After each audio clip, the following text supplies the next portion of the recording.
Bismillahirrahmanirrahim. Assalamualaikum warahmatullahi ta'ala wabarakatuh. Alhamdulillah alladzi ja'alal ilma bita'allumi wa arsala lita'liminal anbiya. Wassalatu wassalamu ala asyrafil anam wa ala alihi wa ashabihil kiram. Rabbi syrah li sadri wa yassir li amri wahlul uqdatam min lisani yafqahu qawli. Allahumma faqihna fid din wa 'allimna ta'wil. Qala Allah Ta'ala fi kitabihil karim, subhanaka la ilma lana illa ma 'allamtana innaka antal alimul hakim. Shadaqallahul azim. Amma ba'd. Ibu-ibu sekalian, para jamaah Rumil Al-Hilyah yang insya Allah mudah-mudahan semua dalam keadaan sehat walafiat. Ini pertama kalinya kita pindah ke masjid ya, karena biasanya di sana gitu. Cuman kemarin the first time saya udah nyobain juga pas syuting Kompas TV di sini sama Rumil gitu. Mungkin ibu-ibu kemarin juga ada yang jadi jamaahnya, ikut hadir juga ya. Alhamdulillah kita jumpa lagi hari Senin ini dalam keadaan sehat. Nggak kerasa ini udah bulan Oktober. Infonya Ramadan Februari 17 atau 18 ya, antara itu ya. Jadi tinggal berapa bulan lagi ibu-ibu kira-kira tuh? 3 bulan 4 bulan lagi ya. Masya Allah, kita menuju bulan suci Ramadan. Jangan lupa kita baca Allahumma ballighna Ramadan, Allahumma ballighna Ramadan. Ya Allah, sampaiin kami ke bulan suci Ramadan. Kita nggak ada yang tahu namanya umur, qadarullah. Kemarin banget saya ada tausiah sama orang Rumil juga daerah Parung ya Bu ya. Nah ini ada hadir ya. Itu pas kemarinnya malamnya, Masya Allah, saya punya tetangga samping rumah Bu wafat dalam keadaan mendadak wafatnya. Usianya masih muda, seumuran ibu-ibu dah. Ibu-ibu kan 20-25 ya rata-rata tuh. Apa kebalik ya? 25 apa 52 ya? 52 ya kayaknya ya. Ya masih muda, usianya tuh baru 45. Jadi baru banget 45 tahun berapa bulan yang lalu. Meninggalnya di rumah sakit Puri Cinere. Jadi rumahnya samping rumah saya, tetangga. Malamnya itu baru ngobrol sama suami saya. Jadi karena beliau itu ketua paguyuban, kalau bahasa kitanya ketua RT dah ya, begitu ya. Itu baru ngobrol dari jam 11, kelar di jam setengah 1 mau pemilihan ketua yang baru. Dan ngobrolnya di ruang tamu saya sama suami saya, Ustadz Azhari. Ngobrol pulang, Ustadz saya pulang dulu ya. Oh iya, belum sholat isya Ustadz, lupa katanya. Oh iya nih saya udah kepikiran sholat isya. Balik beliau sholat isya, nggak langsung tidur, nonton bola dulu, Arab versus Indonesia tuh. Kemarin tuh minggu lalu tuh. Ya ini udah 7 harinya. Tiba-tiba lagi nonton bola sakit dada. Ya Allah, kenapa nih, katanya dibangunin istrinya. Istrinya nelpon juga tetangga yang lain yang belum tidur gitu ya. Dibawa ke rumah sakit Puri Cinere. Masih bisa jalan, berdiri, masih bisa ngomong. Cuman katanya ngerasa nyesek sama sakit dada aja. Nyampe Puri Cinere, dompetnya ketinggalan dalam mobil. Bapak pendaftaran dulu sama ibu, balik lagi ngambil dompet. Begitu masuk ke ruang IGD, mau duduk ke tempat tidur, tiba-tiba jatuh. Keluar darah dari hidungnya, pecah pembuluh darah, wafat seketika. Ya Allah, idza jaa ajaluhum la yastakhiruna sa'atan wa la yastaqdimun. Jadi ajal tuh nggak bisa dimaju, nggak bisa dimundurin, nggak bisa dinego, nggak bisa kita. Udah banyak deh ibu-ibu kita bahas tentang kematian tuh ya. Berapa kali kita ngaji waktu itu, nggak bisa negosiasi, nggak bisa. Ada seorang pemuda kan datang sama Nabi Sulaiman. Wahai Nabi Sulaiman, pernah saya ceritain, tolong dong, ini kan kamu tahu infonya bahwa kata malaikat ini pemuda tadi mau dicabut nyawanya. Itu enak ada kisi-kisi Bu. Kalau kita kan belum pernah dapat WA ya Bu Haji, ini insya Allah 5 tahun lagi. Ya kalau kita tahu ada kisi-kisi, ada WA, enak bisa kita persiapin. makan gak ada yang dipantang, tiap hari kerjaannya ibadah, istighfar, minta ampun kepada Allah. Kenapa? Tahu sisa usia kita berapa lama lagi. Tapi nyatanya gak ada yang tahu. Jadi jangan kita pikir yang sakit matinya duluan. Kadang-kadang yang ngurus orang sakit dia yang duluan. Betul gak? Ada banyak kejadian. Saya punya saudara dulu, bininya yang sakit lama, suaminya yang ngurus, suaminya yang meninggal. Allahu Akbar. Ini tetangga saya, istrinya yang punya tensi tinggi, tiap hari minum obat tensi. Kan gak boleh berhenti kalau orang punya tensi tinggi ya. Qadarullah. Jadi suaminya itu ternyata kena jantung. Kalau bahasa kedokterannya jantung, tapi kalau kata orang kampung bilang angin duduk katanya. Angin duduk begitu ya. Ya Allah ya Rahman, qadarullah wafat seketika. Itu lagi bangun rumah, renovasi rumah.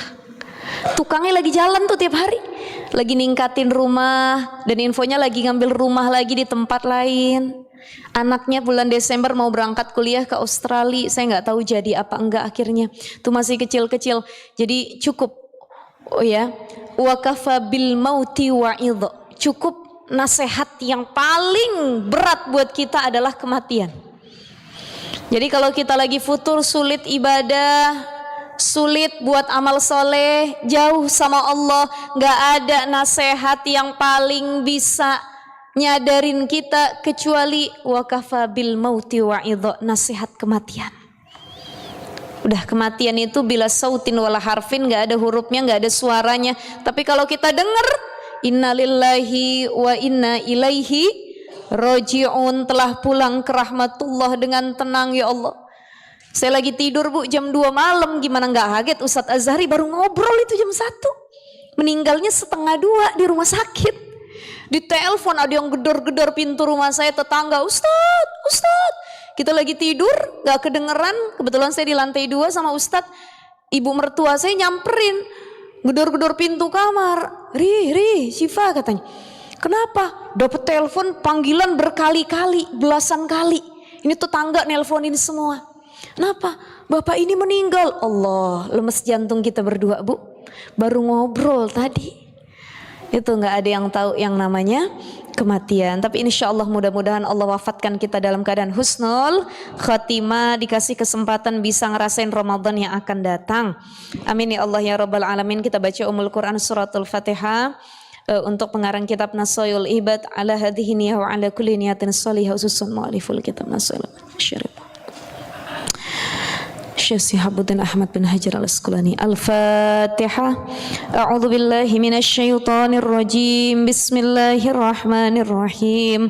Alhamdulillahi rabbil alamin. Arrahmanir rahim. Maliki yaumiddin. Iyyaka na'budu wa iyyaka nasta'in. Ihdinas siratal mustaqim. Siratal ladzina an'amta 'alaihim ghairil maghdubi 'alaihim waladdallin. Rabbana ighfir lana wa li walidayna amin. Baik Ibu, kita masuk di maqalah yang ke As-Saminatu wal Ishrun. Kalau kemarin tuh baru bulan kemarin kita bahas kematian emang ya? Dunia dan kematian. Kalau ibu-ibu pernah hadir atau kemarin sempat hadir, itu kita bahas tuh dunia dan kematian, gitu ya. Ini saya flashback sedikit. Warwa ad-Dailami annahu sallallahu alaihi wasallam qala tarkud dunya amaru minas sabri wa syadu min hatmis suyufi fi sabilillah. Meninggalkan dunia nih. Kemarin kita udah bahas orang meninggal itu kan kalau dalam surah An-Nazi'at ada dua keadaan. An-Nazi'ati gharqa wan nasyitati nashta. Ada yang dicabut nyawanya sulit, berat, keras. Kalau ibu suka atau pernah nyaksin orang sakaratul maut kok sulit banget sakaratul mautnya. Kenapa sih gitu? Tapi ada orang yang gampang benar sakaratul mautnya. Wan nasyitati nashta. Ini salah satunya kata Imam Ad-Dailami annahu qala Nabi sallallahu alaihi wasallam, Nabi bilang meninggalkan dunia itu pahit rasanya. Lebih pahit dari cekokan yang pahit. Tuh kalau ibu tahu buah mengkudu. Mengkudu ada di Cinere. Pahit ya. Bukan cuman pahit, bau. Gak enak gitu baunya. Jadi ninggalin dunia nih bagi orang yang punya rasa cinta sama dunia, pahitnya bukan main. Ibu kayak disuruh makan jamu dicekokin. Dipaksa tuh ngunyah jamu, pahit. Itu rasanya ninggalin dunia, kata Nabi Shallallahu Alaihi Wasallam. Wa asyaddu min hadbis suyufi fis sabilillah, lebih berat, lebih sakit dari tebasan pedang di jalan Allah. Kita ikut fisabilillah, kita ikut perang di jalan Allah, ditebas, psh, sakit, kaget ya, bukan sakit tuh ya. Kena tebasan, ya nggak usah pedang deh ya Allah. Kita kena jarum pentul nih, ibu-ibu punya jarum pentul, mau dipakai ketusuk leher, sakit nggak? Sakit. Disuntik, sakit bu. Apalagi ditebas pakai pedang, sakit. Dan ternyata rasanya lebih sakit meninggalkan dunia daripada tebasan pedang. Saya udah bilang kemarin, makanya ada wan nazi'ati gharqa, orang yang wafatnya sulit, berat dicabut nyawanya. Malaikat Israel tuh butuh ide, harus ada effort yang luar biasa, usaha keras nyabut nyawa nih orang. Kenapa?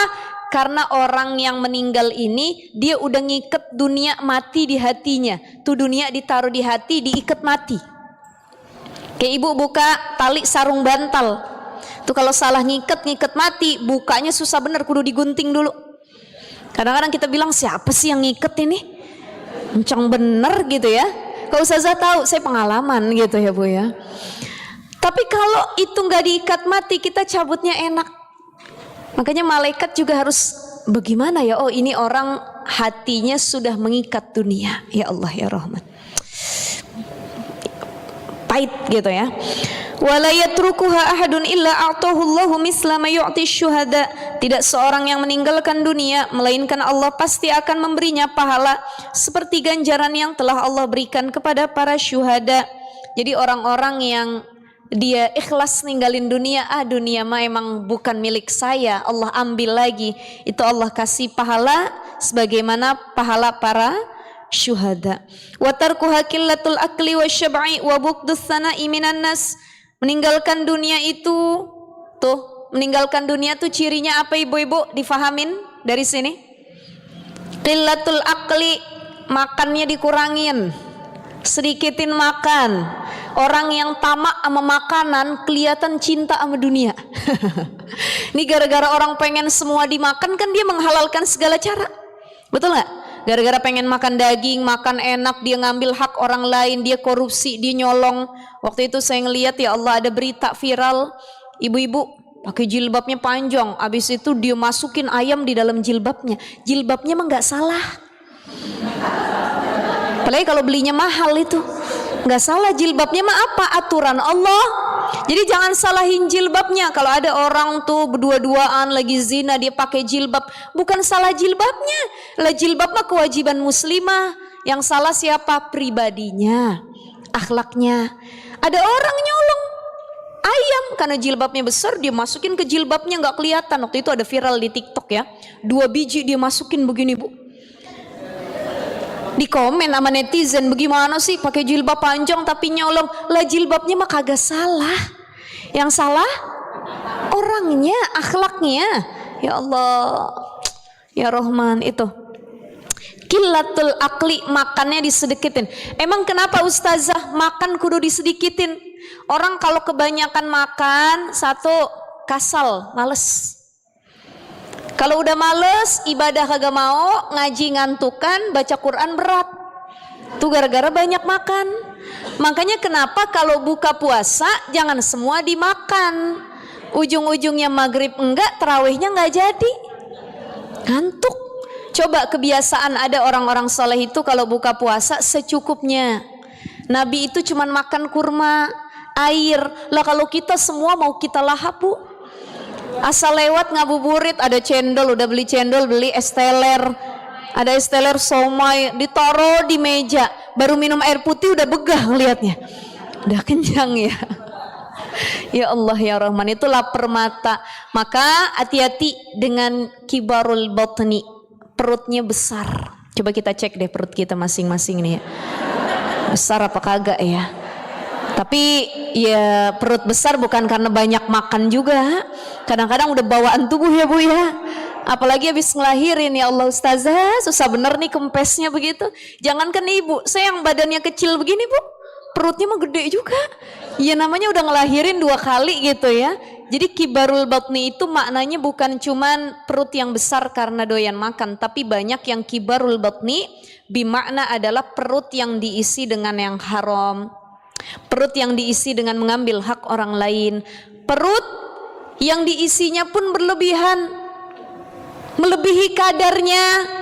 Makanya apa ajaran Nabi? Makanlah sebelum lapar, berhenti sebelum kenyang. Lah kita kebalikannya. Kalau kita lapar, kita makan, udah kenyang nambah lagi. Kan begitu Ibu ya? Beda sama Nabi. Makanya perbedaan kita sama Nabi sedikit. Nabi tidurnya sedikit, kita sedikit-sedikit tidur. Nabi makannya sedikit, kita sedikit-sedikit makan, nyari cemilan. Boleh kalau udah jalan tuh ibu-ibu, ya Allah. Tapi begini Bu, kalau jalan-jalan nggak ada ibu-ibu, saya rasa kurang rame. Anak kalau jalan emaknya nggak ngikut, dia kelaparan. Tapi kalau emaknya ngikut, mie dimasak, jagung dikukus, cemilan ada semua. Itu gunanya ibu-ibu ya. Jadi alhamdulillah, boleh. Tapi tolong jangan sampai kamu yang banyak makan nih, qillatul akli. Nabi nyuruh kita mempersedikit apa yang masuk ke dalam perut kita. Kenapa orang kalau sudah semua dimakan, dihabiskan, dia futur ibadahnya, ngantuk. Pagi-pagi udah makan lontong sayur, mau gorengan 5 biji, mau duha kan gak bisa tuh Bu, gak bisa, tidur dulu bangun-bangun zuhur. Makanya hati-hati dengan banyaknya makan. Nabi bilang orang yang mulai meninggalkan cinta dunia, dia makan seperlunya, bukan gak ninggalin makan, butuh makan memang. Makan itu kan kebutuhan kita, cuman seperlunya yang tadi dicontohkan oleh Nabi. Kemudian tadi ya, qillatul aqli wasyabai, menyedikitkan makan, menyedikitkan rasa kenyang, wabukdus sanai minan nas, membenci pujian dari orang. Orang tuh kalau udah mulai ninggalin cinta dunia, dia udah gak ngarep lagi pujian dari orang. Bu Haji, ya Allah Bu Haji dermawan bener, sekali sedekah muterin tuh yang namanya tempat sedekah Bu Haji 100.000 masukinnya. Ada yang muji, senang kita.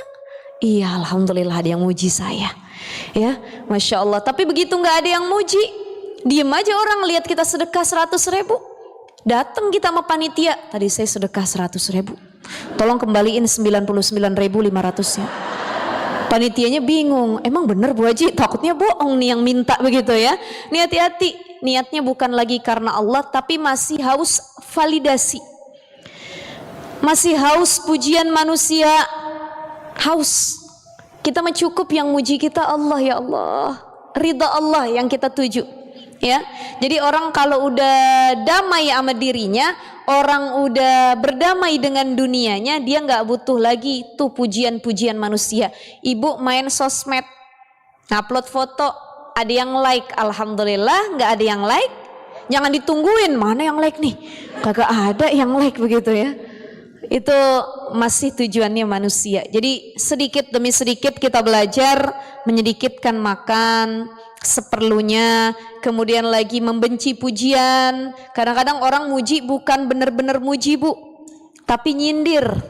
Betul nggak? Nggak semua pujian itu tulus. Mulutnya muji, hatinya dengki, banyak. Hati-hati dengan gambaran seperti itu. Fa innahu man ahabba sana'a minan nasi ahabba dunya wa na'imaha.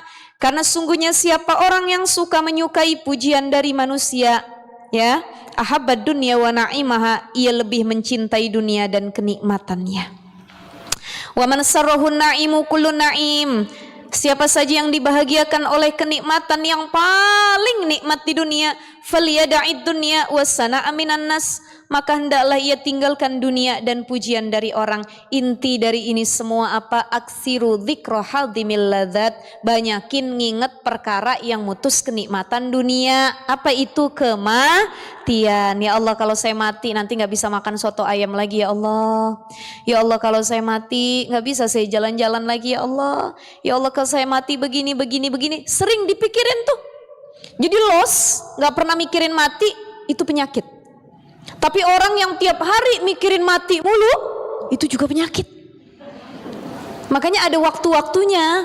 Ada orang yang gak mau kemana-mana. Bu Haji naik pesawat yuk. Saya takut mati, saya di rumah aja. Tapi umroh Bu Haji, saya takut mati katanya. Takut jatuh tuh pesawat. Naik mobil yuk, takut kecelakaan, takut mati. Itu juga penyakit. Jadi seperti itu, tidak boleh. Gak pernah ingat mati juga enggak boleh gitu ya Ibu ya. Jadi mari sama-sama kita belajar untuk tidak mengunci dunia dalam hati kita. Kita demen sama dunia. Siapa sih yang gak demen? Perempuan paling demen sama dunia. Betul ya Bu ya? Ibu demen gak sama emas berlian? Demen.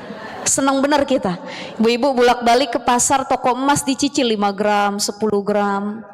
Kenapa ibu nyicil emas? Satu buat dipakai, yang kedua buat dijual kalau nanti saya lagi susah. Itu kan ibu-ibu begitu ya. Kita semua suka sama dunia, tapi sukanya sewajarnya. Kalau dunia Allah ambil, ya udah emang titipan, dunia mah sementara begitu. Ya, jadi cukup jadi tempat persinggahan saja dunia. Wal maqalatus saminatu wal 20, maqalah yang ke-18 28, mohon maaf. An Abi Bakar Dulfin bin Jahdar, dari Abu Bakar Dulf bin Jahdar namanya Asy-Syibli ya, rahimahullahu taala, Baghdadiyul mauladu wal mansya'u sahibal Junaid wa man fi asrihi malikul madhab. Jadi Syekh Abu Bakar Dulf bin Jahdar Asy-Syibli atau Syekh Asy-Syibli kita sebutnya ya, itu lahirnya di Irak ya, tumbuh dewasanya juga di Irak. Sahib al-Junaid, beliau bersahabat dengan Syekh al-Junaid. Wa man fi asrihi malikul madhab, dan sezaman dengan beliau ya, beliau ini bermazhab Maliki gitu. Asya sab'an wa thamanina sanatan wa mata sanata arba'in wa salasina wa salasimiatin wa qabruhu bi Baghdad. Ya, beliau hidup umurnya 87 tahun. Ibu-ibu di sini saya mau tahu yang paling tua berapa usianya? Gak ada yang nunjuk nih, 25 semua memang nih, bener.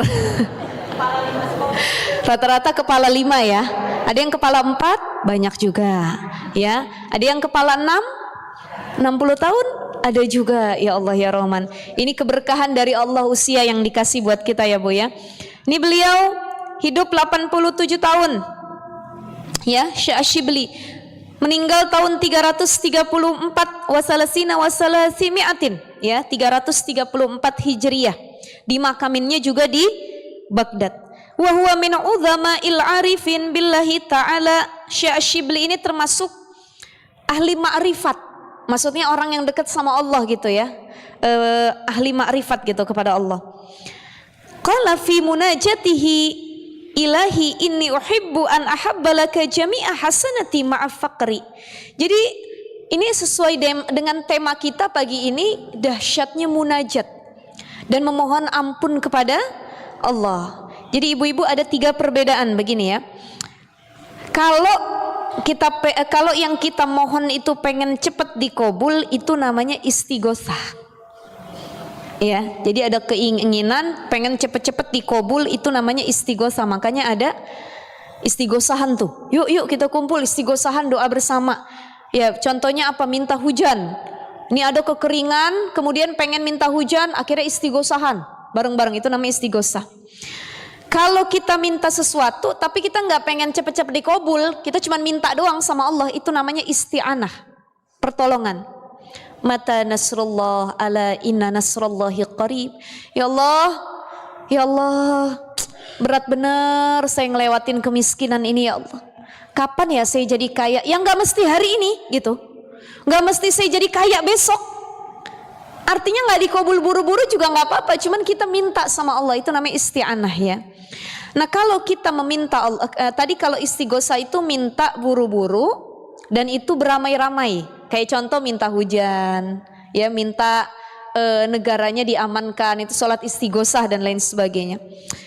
Tapi kalau kita mintanya kepada Allah sendirian, kadang dilakukannya malam-malam, orang lagi tidur semua, itu disebut dengan munajat. Jadi munajat itu permintaan individu seseorang yang dilakukan kepada Allah. Makanya ada bahasa bermunajat kepada Allah.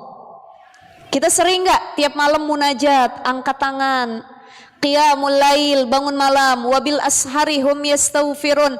Nanti akan kita bahas dahsyatnya memohon ampun kepada Allah. Jadi ibu jangan sepele sama istighfar. Kalau kita merasa doa kita sampai hari ini belum dikabul sama Allah, bisa jadi ada dosa yang menghalangi doa itu dikabul.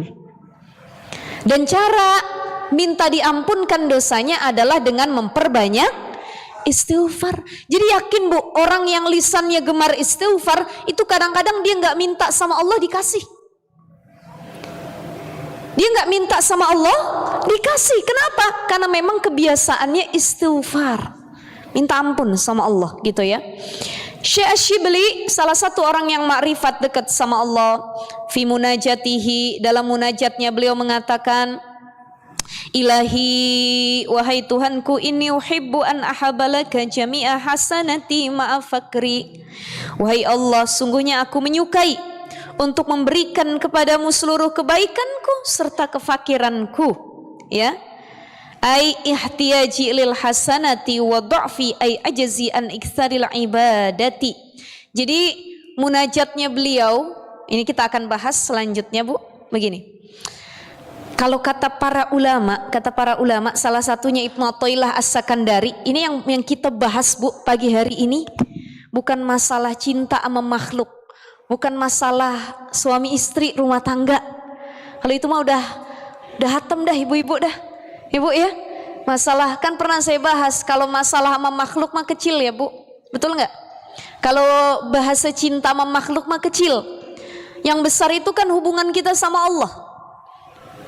Hubungan kita sama Allah gitu ya. Jadi kalau permintaan itu ke atas namanya berdoa. Kalau permintaan dari atas ke bawah namanya perintah. Ada makhluk minta kepada Allah namanya berdoa. Allah meminta kepada makhluk bukan berdoa tapi merintah, wahai hambaku, dirikanlah sholat, ya, aqimus sholah wa atuz zakah. Itu namanya perintah. Dari bawah ke atas doa, dari atas ke bawah perintah. Permintaan kepada sesama namanya iltimas. Tuh, sesama kita minta sama orang, Bu Haji minta ngapa jilbabnya satu, Bu Haji? Bu Haji minta nasi ngapa sebakul aja. Itu kan permintaan sesama manusia, iltimas namanya ya. Apa kata Syekh Ibnu Athaillah As-Sakandari? Beliau pengarang kitab Hikam ya, Masya Allah. Apa katanya? La yakun talabuka tasabbuban ilal ata'i minhu falyaqilu fahmuka anhu wal yakun talabuka li idharil ubudiyati wa qiyaman bihuquqir rububiyah. Kata Ibnu Athaillah As-Sakandari, hikmah ini luar biasa. Hendaknya permintaan yang kita munajatkan nih, kita kan munajat sama Allah, kita angkat tangan ya.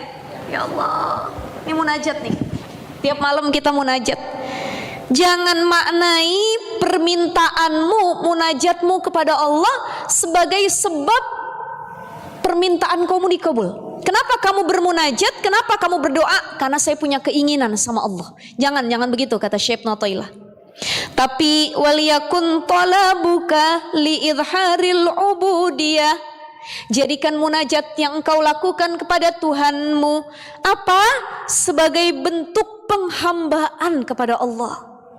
Mau dikabul atau enggak doa saya, yang penting saya angkat tangan kepada Allah.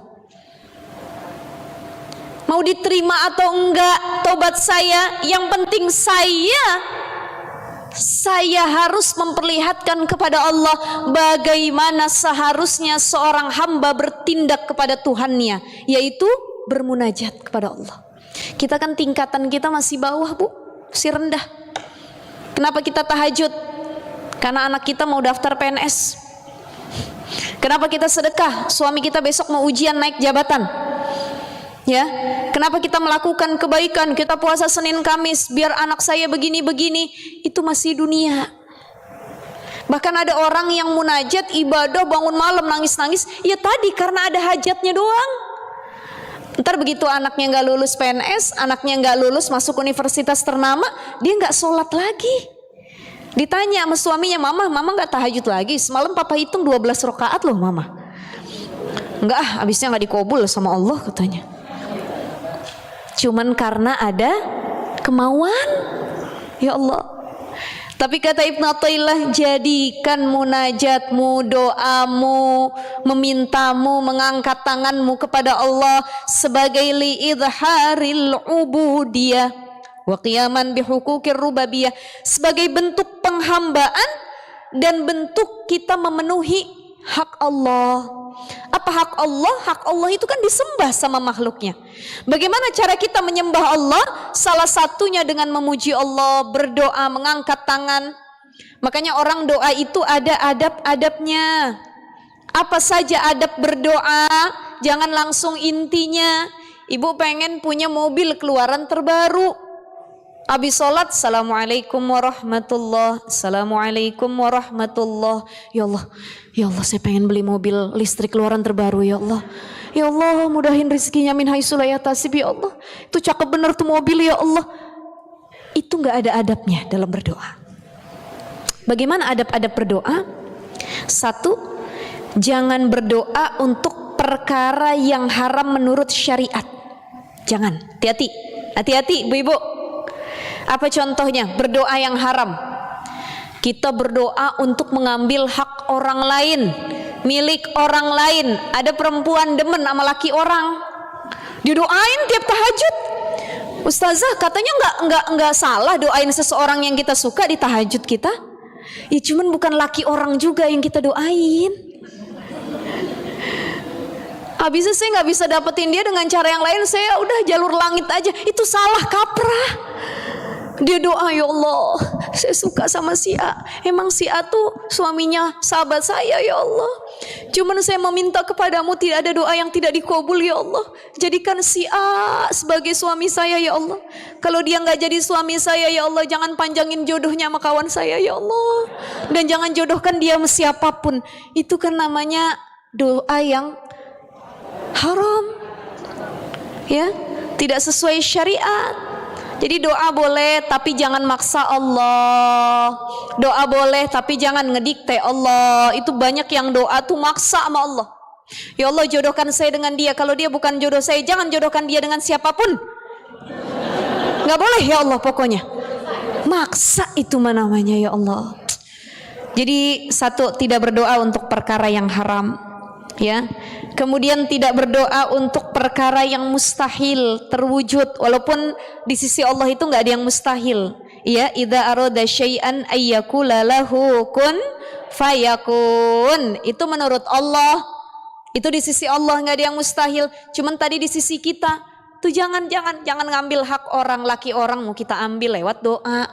Ya, harta orang mau kita ambil lewat doa, jangan. Jangan pernah berdoa untuk perkara yang mustahil, apalagi menzolimi makhluk yang lainnya. Kemudian berdoalah seolah-olah kita hamba yang lemah dengan penuh kelembutan, kelemahan.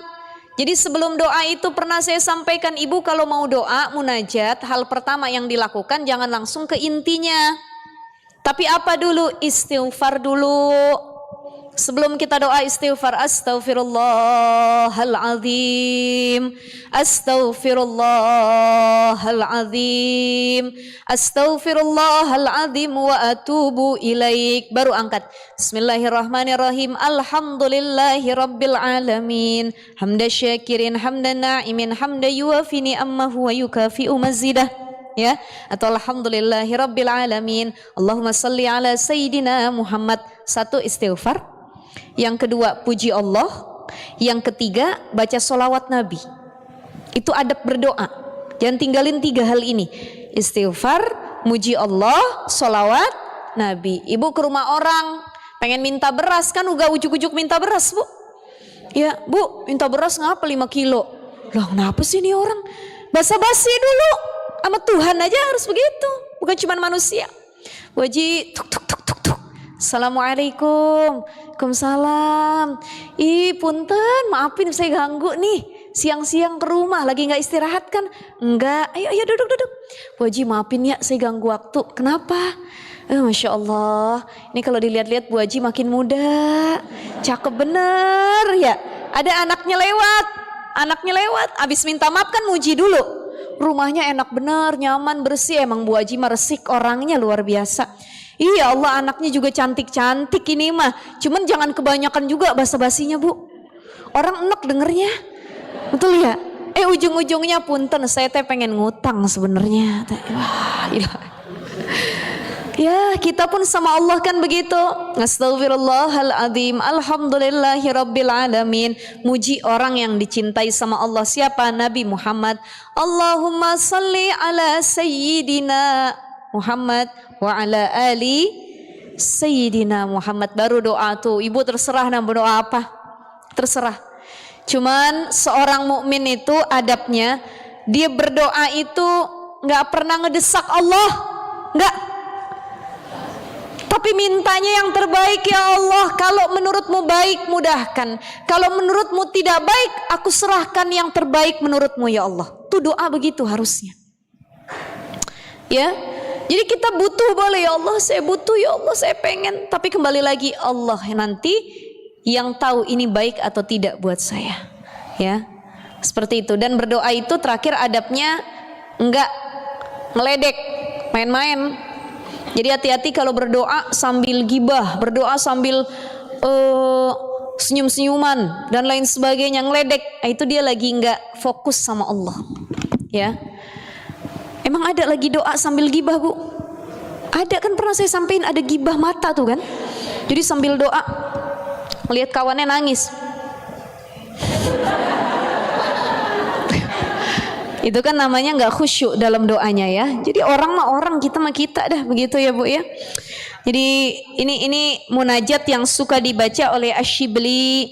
Ya Allah, sungguhnya aku menyukai untuk memberikan kepadamu seluruh kebaikan dan kefakiranku. Artinya hasbunallah wa ni'mal wakil. Semua yang kulakukan itu untuk Allah. Fa kaifa la tuhibbu sayyidi bihadfi harfin nida anta habbali antasmahali jami'a sayyiati ma'aghinaka maulaya anni. Jadi ini munajat ya, pujian-pujian beliau kepada Allah gitu ya. Waqad ajazani ba'dul fudala an aqra'a ba'da salatil jum'ah. Ini kata Imam Nawawi Al-Bantani begini, waqad ajazani ba'dul fudala, aku dikasih ijazah oleh sebagian ulama terkemuka, an aqra'a ba'da salatil jumu'ah, untuk membaca ini selepas salat Jumat, sab'a marrah, sebanyak 7 kali. Apa yang dibaca? Ini syairnya, syair Bahar Wafir. Ini sering kita dengar ya. Ilahi las tulil firdausi ahla wala aqwa ala naril jahimi fahabli zallati waghfir dhunubi fa innaka ghafiru dhambil azimi. Ini syair yang suka dibaca, ini syair Abu Nawas kita nyebutnya ya. Ini bentuk munajat Bu. Jadi ibu nih harus punya munajat khusus sama Allah tiap malamnya. Apa itu? Ya, terserah ibu munajatnya apa. Ya Allah, ya tadi saya mah apapun menurut engkau yang terbaik, bukan menurut saya. Itu munajat juga. Jadi apapun harus kita khususkan ya, ada munajat khusus kepada Allah.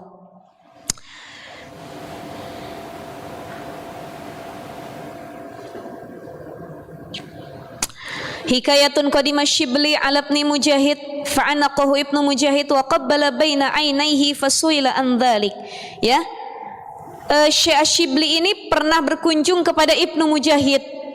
Syekh Syibli tadi Bu yang usianya 87 tahun pernah datang ke Ibnu Mujahid, ulama yang lain.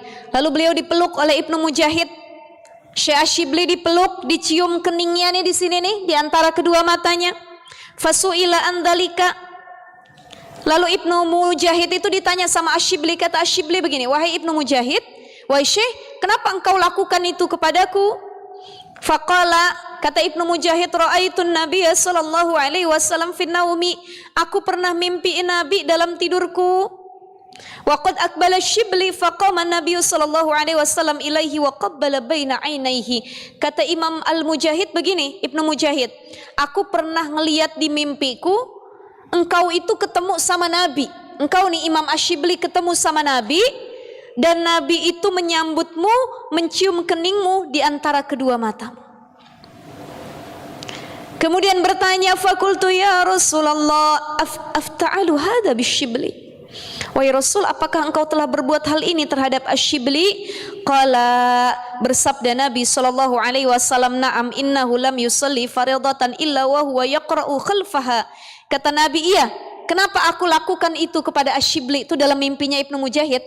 Nabi mengatakan sebab Ash-Shibli ini dia tidak akan melaksanakan salat fardu illa wa huwa yaqra'u khalfaha, kecuali dia setelah sholat, kelar sholat dia akan baca satu ayat Allah ini. Apa bunyinya? Laqad ja'akum rasulun min anfusikum azizun alaihi ma anittum harisun alaikum bil mu'minina raufur rahim, ya, ila akhir al ayataini. Wa yaqulu sallallahu alaika ya Muhammad, ya. Jadi Imam Ash-Shibli ini, Bu, ini salah satu munajat. Beliau itu kalau habis sholat itu baca ayat tadi, laqad ja'akum rasulun min anfusikum azizun alaihi ma anittum harisun alaikum bil mu'minina raufur rahim. Baru beliau bilang sallallahu alaika ya Muhammad. Tuh. Itu bentuk munajatnya Imam Ash-Shibli, begitu ya. Jadi pentingnya kita punya munajat khusus. Kita memohon ampun bangun di sepertiga malam, ya. Qillatun naum, salah satu perkara yang Allah suka adalah tidur sedikit di malam hari. Ibu tahu nggak, gangguan setan di malam hari itu lebih besar daripada setan di siang hari.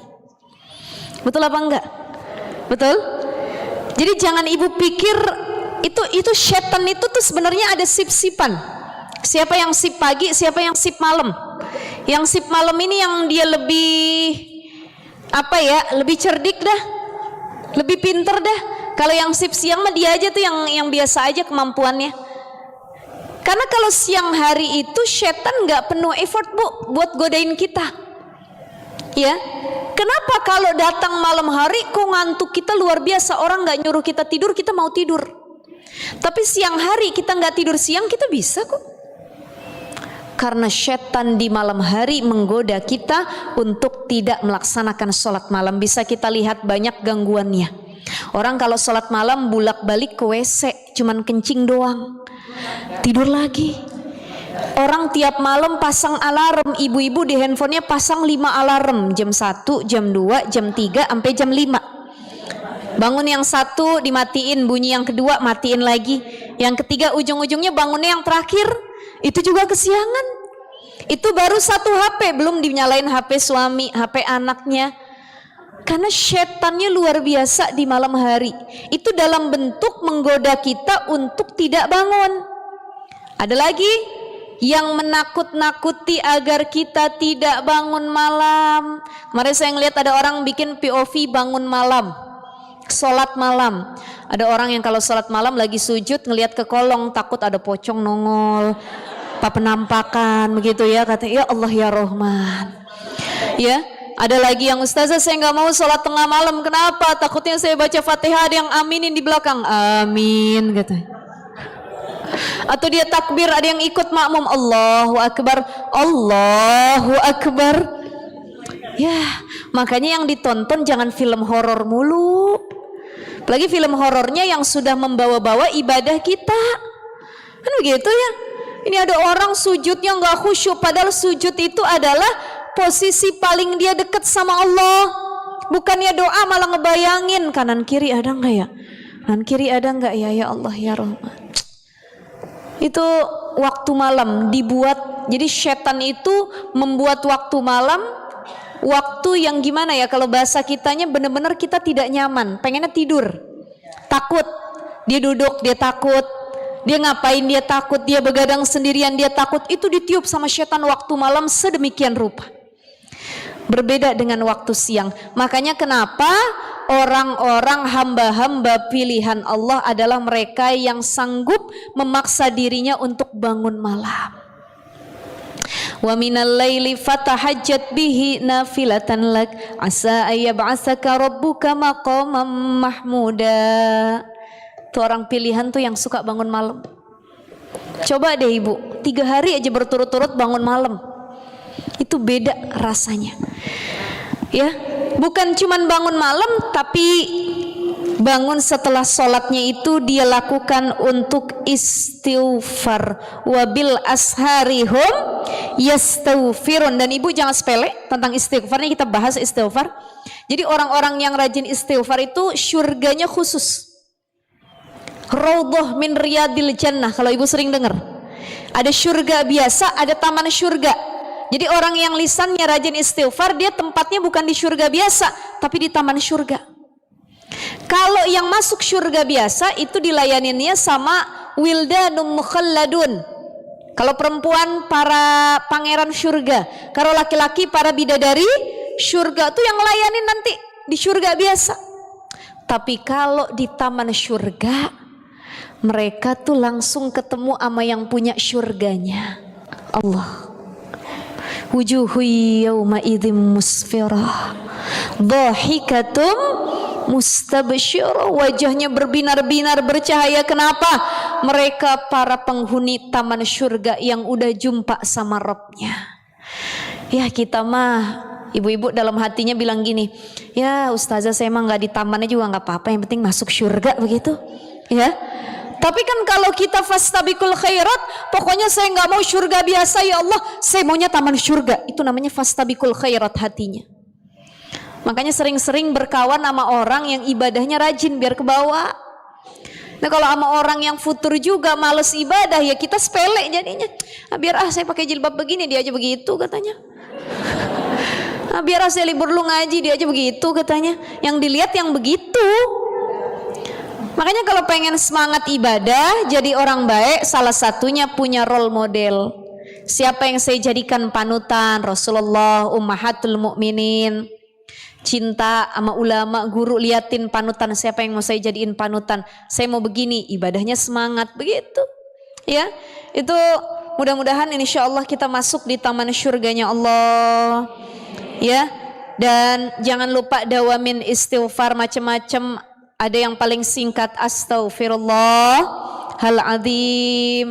Ada doanya Nabi Adam, Rabbana zalamna anfusana wa illam taghfir lana wa tarhamna lanaku minal khasirin. Ada istighfarnya Nabi Yunus, la ilaha illa anta subhanaka inni kuntu minal zalimin. Ya, karena kata Nabi SAW, ayyuhan nas tubu ila rabbikum, wahai manusia banyakin taubat ya sama Allah, banyakin taubat. Kenapa? Fa inni atubu ilaihi kulla yaum mi'atu marrah. Kata Nabi, aku dalam sehari enggak kurang istighfar sama Allah 100 kali. Nabi surganya udah dijamin bu sama Allah. Kita belum dapat nih surga kita, belum tahu jaminan surga kita, belum ada yang ngasih kupon, belum ada yang ngasih WA jaminan, Bu Haji selamat ya Bu Haji, orang Cinere masuk surga insyaallah katanya. Nggak ada tuh. Nabi udah dijamin, para sahabat udah dijamin, tapi nggak pernah lisannya ninggalin istighfar. Ibu kalau mau lihat orang yang ahli istighfar itu, coba lihat kebiasaannya sehari-hari. Orang yang ahli istighfar dalam kehidupannya, cara kagetnya, cara nangisnya, cara marahnya, lisannya pasti ngomongnya istighfar. Dia kaget, astagfirullahalazim. Ini orang rajin istighfar nih. Ada yang kesel, copot katanya. Iya yang disebut itu. Lah kalau yang lain disebut, hati-hati. Ini orang kalau nangis, astagfirullahaladzim, dia lagi sedih nih, astagfirullahaladzim. Astagfirullahaladzim. Otomatis nih orang kurang lebih adalah ia yang sering ngedawamin istighfar. Dia sedih, dia bahagia, dia senang, dia kaget, dia istighfar. Bahkan tahu nggak ibu-ibu, istighfar itu keutamaannya salah satunya mampu ngobatin hati yang bakal kena penyakit hati. Jadi kenapa ada orang gampang kena penyakit hati? Dia bukan ahli istighfar. Kalau dia ahli istighfar, baru kepikiran, baru masuk penyakit hati dikit, sekejap udah hilang gara-gara istighfar. Nih ibu seuzon sama orang nih, teman ibu datang ngaji ya. Biasanya dia negor kita, tumben hari ini ngaji kagak negor. Diem aja dia dalam hati. Ini sombong bener nih kayaknya nih. Emang gue ada salah apa sama dia ya? Kayaknya kagak ada, kok begini banget nih orang. Gak lama habis kita ngomong begitu dia negor, Bu Haji sehat katanya. Astagfirullahaladzim, ya Allah. Saya udah seuzon sama orang. Atau kita gibahin orang. Kita dapat berita nih, kabar burung. Bu Haji tahu nggak? Kenapa? Itu. Begini. Emang bener? Bener. Saya dari A1 langsung infonya katanya. Ini mah hakul yakin bener emang begitu, nggak ada yang meleset Bu Haji infonya. Tapi saya nggak percaya loh, dia orang baik loh begini. Nggak beneran, pokoknya percaya sama saya. Itu dapat info dari orang. Begitu ketemu sama orangnya, pernah nggak ibu nih? Pernah ya. Kalau kita pernah merasakan demikian, kita pernah kesel bener sama orang. Bahasa Cinerenya tuh gedek bener Bu. 4 bener kita nih, ya. Gedek bener nih, pokoknya kesel bener sama nih orang. Tapi ketika orang itu sudah dekat sama kita, ngobrol minimal, tiba-tiba kita istighfar. Astagfirullahaladzim. Sangkaan saya nih salah, nih orang baik sebenarnya. Karena kita hanya melihat dari covernya saja. Don't judge book by cover, jangan lihat dari covernya saja. Lihat dulu cara dia ngomong sama kita. Oh, yang saya anggap buruk dia baik, ternyata masih astagfirullah.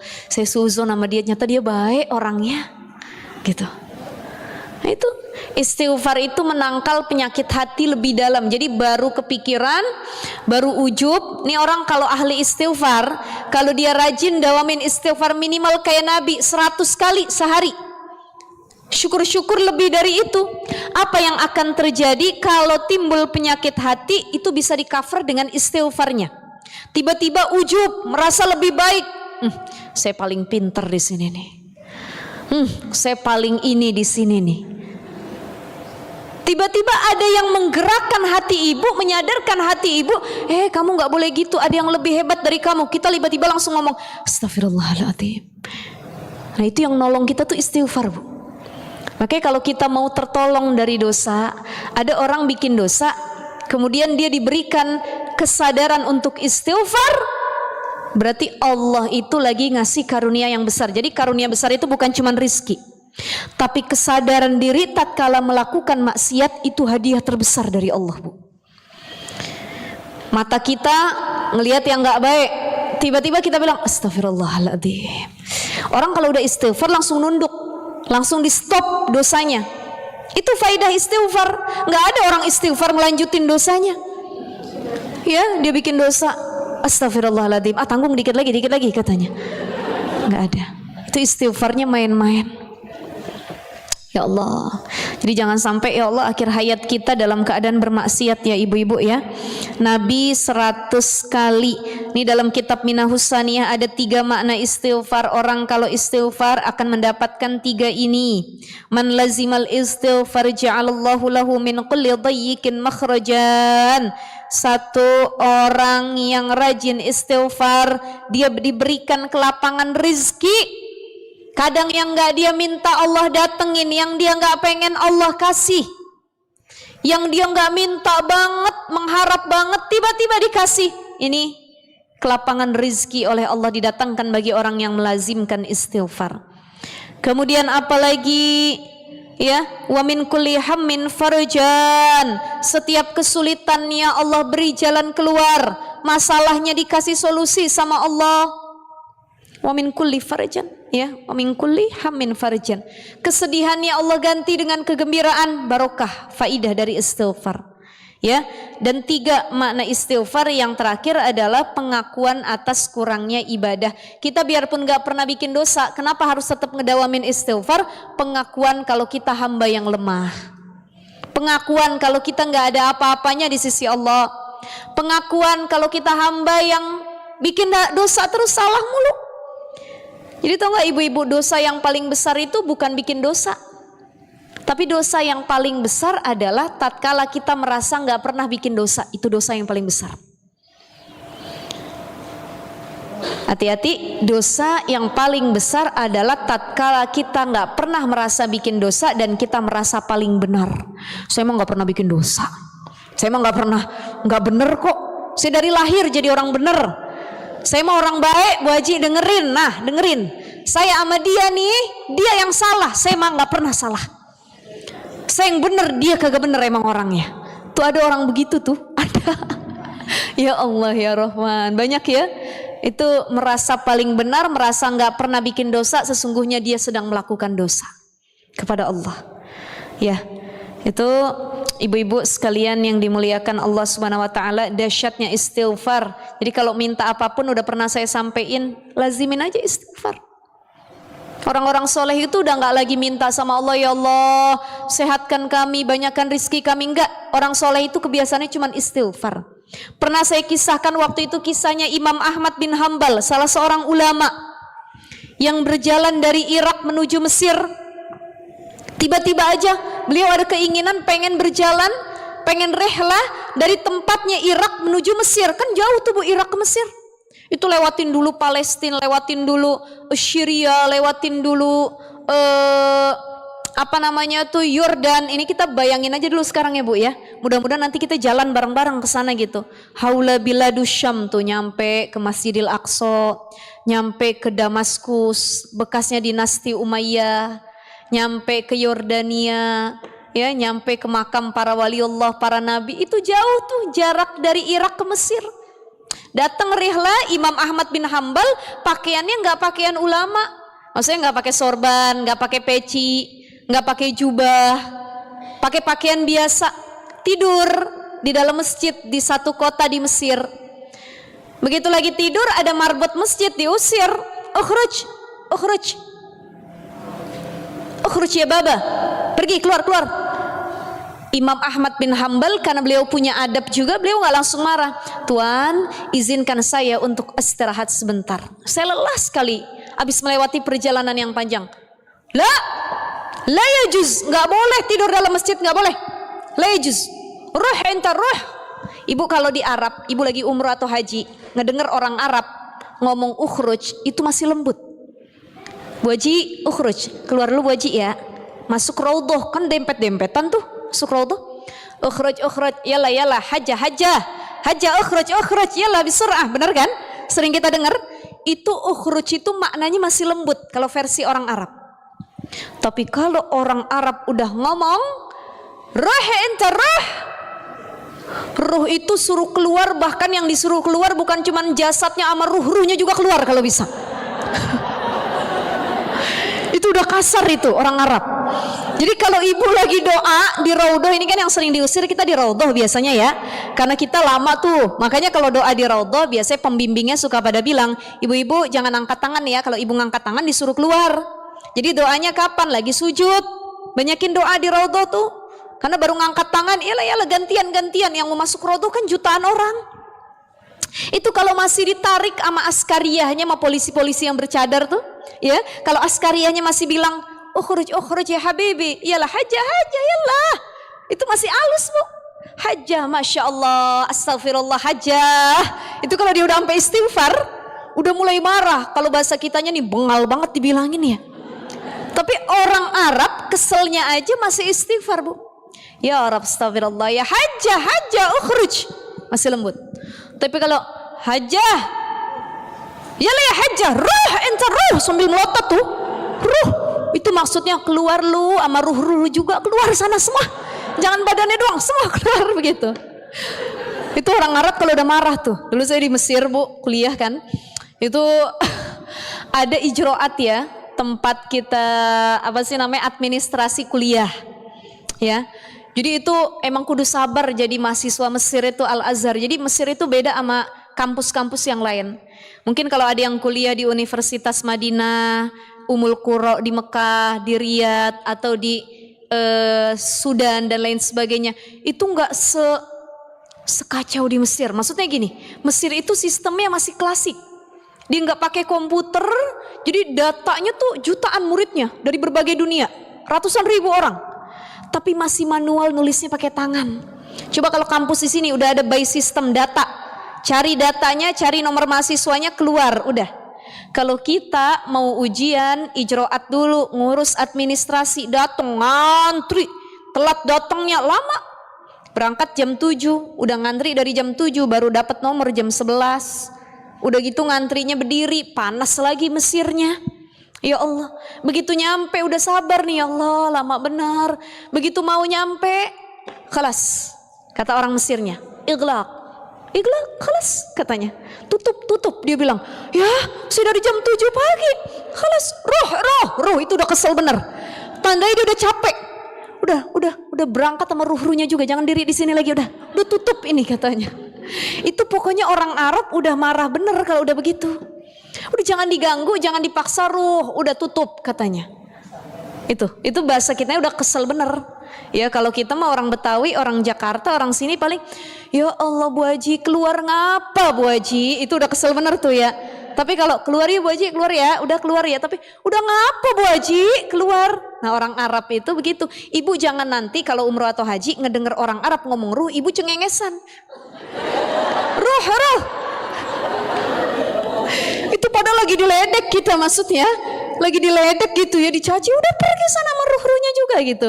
Hati-hati, ini pentingnya belajar bahasa Arab gitu ya. Ruh berangkat, tapi kalau masih ukhruj, Imam Ahmad bin Hambal udah digituin tuh sama orang Mesir. Ruhi inta ruh, pergi, jangan lagi tidur di sini. Keluar Imam Ahmad bin Hambal ke serambi masjid, duduk. Yala, katanya, pergi. Begitu lagi pergi, jalan depan masjid ada toko roti. Lagi ngaduk adonan tuh tukang roti. Kata tukang roti itu bilang ke Imam Ahmad bin Hambal, nih ini gak ada yang kenal, termasuk marbot masjid ini gak kenal. Mereka semua kenal, ada Imam Syafi'i, Imam Ahmad bin Hambal, Imam Abu Hanifah, Imam Malik. Cuman gak tahu rupanya bagaimana. Yang kedua, memang bajunya gak pakai baju ulama. Maksudnya gak pakai jubah, gak pakai peci, gak bawa sorban begitu, pakai baju biasa. Gak ada yang kenal, termasuk marbotnya. Kalau kenal, malu bener dia, diusir begitu ya. Jalan, kata tukang roti bilang, ya Syekh, astarih, ya la astarihuna. Tidur sini, tidur Syekh, istirahat di sini. Datang Imam Ahmad bin Hambal, ya Allah, syukran, ya mutasyakir awi itu kalau bahasa Mesir ya. Syukran jazilan, makasih banyak ya Allah, terima kasih saya udah boleh istirahat di sini, duduk. Ya silahkan Syekh, tadi aku ngelihat kamu diusir sama marbot masjid. Kesian kayaknya ngantuk sekali, tidurlah di bangku tokoku ini. Tidur Imam Ahmad bin Hambal. Lagi tidur ngedengar beliau, ini tukang rotinya lagi ngadon sambil lisan yang gak berhenti. Astaghfirullahaladzim wa atubu ilaih. Astaghfirullahaladzim. Astagfirullah. Sambil ngadon melek Imam Ahmad. Istighfar. Tidur lagi, kebangun lagi, masih istighfar sampai ngebungkus rotinya. Astagfirullahaladzim. Bangunlah Imam Ahmad bin Hambal, ditanya, wahai Syekh, Tuan, wahai tukang roti, ini goyang aja dia Ibu ya, saya ngeri jatuh tadi itu ya. Wahai Tuan pemilik toko roti, kenapa dari tadi aku mendengar engkau istighfar aja, minta ampun aja? Apa faidah kebaikan yang engkau dapat dari istighfar yang engkau baca? Sekarang aja engkau istighfar atau ini kebiasaanmu? Wahai Tuan, sesungguhnya istighfar yang aku baca adalah kebiasaan yang sudah aku dawamkan puluhan tahun. Masya Allah, kata Imam Ahmad bin Hambal. Apa faidahnya? Apa kebaikan yang engkau dapat dari istighfar? Alhamdulillah, yang aku rasakan Tuan, selama ini aku telah mendawamkan istighfar begitu lamanya dan tidak ada doaku yang tidak dikabul sama Allah. Semua kemauanku Allah berikan, katanya. Masya Allah, sudah semua Allah berikan, semua. Allah kasih toko rotiku punya banyak cabang, pendapatannya besar. dikasih istri yang solihah, anak-anak yang solih dan solihah. Semua yang aku minta kepada Allah dikabul, barokah, faidah istighfar yang aku dawamkan. Tapi Tuhan, ada satu doa yang memang belum Allah kabul. Aku berharap doa ini Allah kabul sebelum aku meninggal atau beliaunya yang meninggal. Emang kenapa? Kata Imam Ahmad bin Hambal. Iya, ada satu doa, aku pengen ketemu sama seorang ulama. Aku berharap dia jangan meninggal dulu. Ya, pokoknya aku bakal ketemu, ya Allah, aku minta bisa ketemu sama beliau baik sebelum beliau wafat ataupun sebelum aku wafat. Memang siapa yang pengen engkau ketemui? Aku berdoa kepada Allah, ya Allah, aku ingin sekali ketemu dengan salah seorang ulama yang ada di Irak, namanya Imam Ahmad bin Hambal. Kata Imam Ahmad bin Hambal, Allahu Akbar, Allahu Akbar. Rupanya istighfarmu yang membuatku berjalan dari Irak menuju Mesir. Ya Allah, ya Rahman. Istighfarmu yang membuat aku diusir sama marbot masjid. Istighfarmu yang membuat aku akhirnya bertemu dengan orang yang luar biasa mendawamkan permohonan ampun istighfar. Aku saja belum sanggup seperti itu. Ini kita belajar dari seorang tukang roti yang bertemu dengan Imam Ahmad bin Hambal, bahwa inginnya saja beliau ketemu sama Imam Ahmad bin Hambal dikabul gara-gara istighfarnya. Maka ibu-ibu harus yakin apa yang lagi kita pengenin, apa yang lagi kita tuju. Ada yang gak punya anak udah lama, tahunan, belasan tahun dia nikah, belum punya anak. Doa kita bukan lagi maksa Allah minta anak. Ya Allah, kasih saya anak ya Allah. Dari kemarin kan kita minta ya begitu. Tapi apa doa kita? Ya Allah, kalau engkau memang menitipkan amanah tersebut, berikan. Tapi kalau tidak, aku kembalikan kepadamu ya Allah. La ilaha illa anta subhanaka inni kuntu minadh-dhalimin. Pokoknya dawamin aja istighfar ini. Dawamin aja istighfar ini. Kita punya rasa sakit, kita punya apa, kebutuhan, kita butuh ya Allah istighfar. Ya, fakultu astaghfiru rabbakum innahu kana ghaffara. Ini dulu kisah Nabi Nuh alaihissalam ya. Yursilis samaa'a 'alaikum midrara, hujan Allah turunin. Wa yumditkum bi amwali wa banin, Allah kasih harta yang banyak, anak-anak yang soleh-soleha. Kenapa? Lisan yang gemar istighfar. Ini terakhir ibu-ibu karena udah 11:30 mau azan zuhur juga ya di masjid kita nih.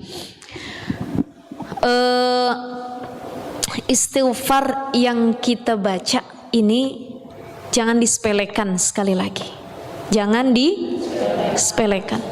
Termasuk bentuk tirakat seorang istri, seorang ibu, salah satunya bisa dengan istighfar. Tirakat itu banyak. Kalau kita nggak bisa menyaingi tirakatnya orang-orang soleh, para ustazah, para hubabah, para bu nyai pondok, para ulama-ulama perempuan yang Masya Allah ibadahnya luar biasa sama Allah, kami gak bisa menyainginya wahai Allah. Maka minimal tirakatmu adalah dengan istighfar. Kita gak bisa menyaingi zikirnya, kita gak bisa menyaingi sholat malamnya, kita gak bisa menyaingi puasanya, kita gak bisa menyaingi hafalan Qur'annya. Minimal yang kita lakukan istighfar. Dan satu lagi, kalau kita tidak bisa menyaingi tirakat orang-orang salih, minimal yang kita lakukan tirakat yang paling bawah sekali adalah tidak melakukan maksiat. Jadi seorang ibu kalau pengen punya anak soleh, ya, kalau dia nggak bisa beramal yang baik agar anak-anaknya soleh, minimal dia nggak buat maksiat. Itu cara dia biar anaknya jadi soleh. Insya Allah, mudah-mudahan insya Allah Allah mudahkan kita, munajat kita semuanya dimudahkan oleh Allah. Dan sekali lagi kita berdoa, mengangkat tangan, bermunajat, beristighfar.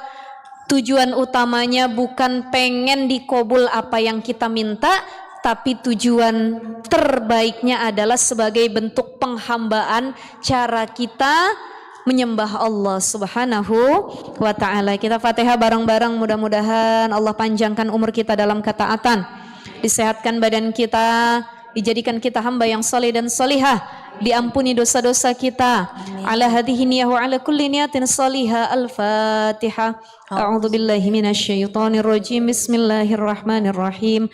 Alhamdulillahi rabbil alamin arrahmanir rahim maliki yaumiddin. Iyyaka na'budu wa iyyaka nasta'in. Ihdinas siratal mustaqim. Siratal ladzina an'amta 'alaihim ghairil maghdubi 'alaihim waladdallin. Rabbana ighfir lana wa liwalidayna amin. Subhanakallahumma wa bihamdika nashhadu an la ilaha illa anta nastaghfiruka wa natubu ilaik. Terima kasih Ibu-ibu. Mohon izin, mohon maaf mungkin gak ada sesi tanya jawab karena waktunya mau zuhur juga. Kurang lebih mohon maaf. Assalamualaikum warahmatullahi wabarakatuh.